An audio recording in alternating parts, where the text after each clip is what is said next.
Әлеуметтік қабылдау әдеттегідей білім бөлімінің атқарған жұмыстарын тізбектеумен басталды. Ал ата-аналарды мектептерде күрделі жөндеу жұмыстарының қашан жүргізілетіні толғандырды.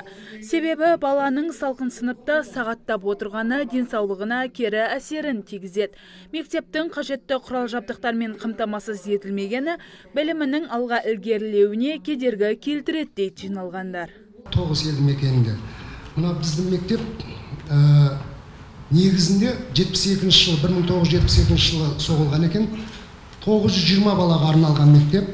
Қазір біз оқып жатқан балдардың саны 1726 бала екен. Сол енді біздің мектепте балдар саны көп болғаннан кейін жаңағы бұрынғы балабақша соны екінші ғимарат қылып берген. Сіз білесіз. Енді анау балабақшаны көрсек, мектепке не қылмаған, әйтеуір амалдап балдар оқып жатыр.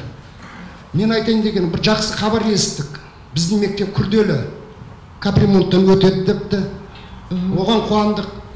Қосымша жаңа ғимарат соғып береді деді. Оған да қуандық. Ол 2016 жыл болды. Қазір енді 2018 болды. Соның бірінші сұрағым сол, қашан сол? Жанат Тәжиева ата-аналарды сабаларына түсіруге тырысты. Оның сөзіне сенсек, тоғыстықтардың мәселесі жуық арада шешіледі. Негізі мектепті күрделі жөндеу үшін бірінші техобследование жасалады, техникалық зерделеу. Екінші күрделі жөндеудің ЖСХ-сы дайындалады, үшінші оған қаржы қойылады. Ал күрделі жөндеудің техникалық зерделеу жұмысының құжатын қолымызға оғанда қаржы бөліп алдық. Енді оның жобалық сметалық құжатына биыл бастаймыз. Сөйтіп күрделі жөндеу жұмысы кез келген жағдайда біз жазып, тек балалар каникулдың кезінде ғана жасаймыз ағай. Жиында мұғалімдердің жұмыс уақытын тиімді пайдаланбайтыны көтерілді. Мұғалімдер сабақ берудің орнына жиналыстарға сабылып кететіні ата-аналарды алаңдатты. Қаратөбе ауыл округы, Тұрдабад, Сайрам, мынау барлығы не үшін, не себептен мынау депутаттар барса, қала әкімдері барса, залда бірінші сіздің мұғалімдарыңыз отырады. Олар мұғалімдардың оқуға деген, оқушыларға деген дайындығы болмай ма? Залыңызда мектеп директорларының бәрі толтырып аппаратта залға отырғызып қояды.